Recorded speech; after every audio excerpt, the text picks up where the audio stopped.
Post-race reflections from Hamburg. You'll notice I've got a much prettier colleague here, apart from just Chris and Barry. Emma Snowseal's here. How are you, Emma? I'm really well, thank you. What a fantastic atmosphere today. Did you want to be back racing in it when you saw the crowds and everything? This place, there is nowhere in the world that you would want to race except here. It's incredible. The people of Hamburg, they love triathlon. They put on a great show. And what did you make of Anne Haug's performance in front of her home crowd? The last mile or so, she just burnt them off. Oh, look, I think, it goes to show what home crowd support can do. She really got her mind focused. She had her mind on the job for this race.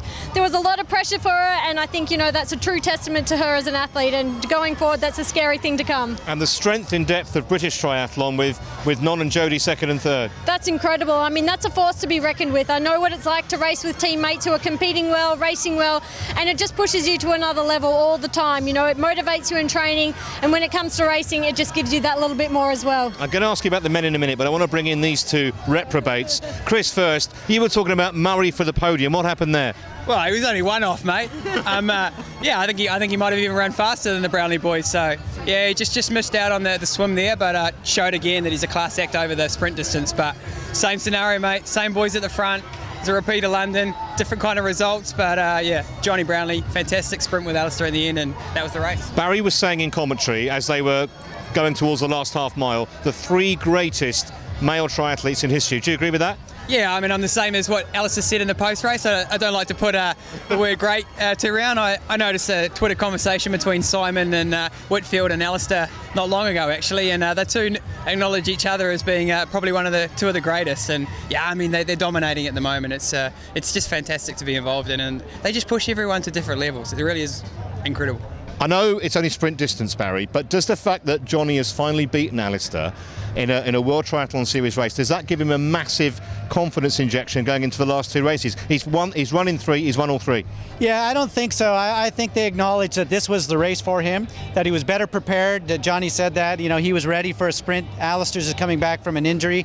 Alistair, the longer it goes, the better it is, the more he loves to suffer. So I think it's going to be a phenomenal last two races in the season, Yokohama, and then imagine those three guys getting to race in London, a repeat with a huge crowd expected out there one more time for the grand final and the World Championship. What could you ask for? I know you probably watched a lot of the men's stuff, Emma, as well. How good are the Brownies and Gomez for that matter? They're just phenomenal, aren't they? I mean, as Chris said, there's game changers all the time. You get a new area of athletes coming through, and these guys, I mean, they continue to push. They continue to go out there and dominate these races.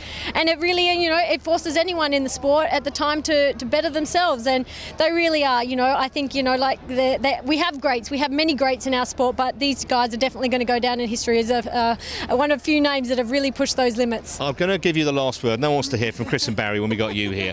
Who is going to win the World Championship, the Ladies World Championship for the women? Look, I'd love to say that Anne's really got her head in the right space now. I think this has been a huge confidence injection for her. She's really got her mind on the job. She understands what it takes now, just not physically but also mentally, and I really hope that she can see that, she finished on a high in Auckland. She's had a fantastic year so far, and if she can keep this going through till now, I think London's going to be hers. Fantastic. From one woman who knows a lot about triathlon and three men who don't, we'll see you in Stockholm in 4 weeks' time.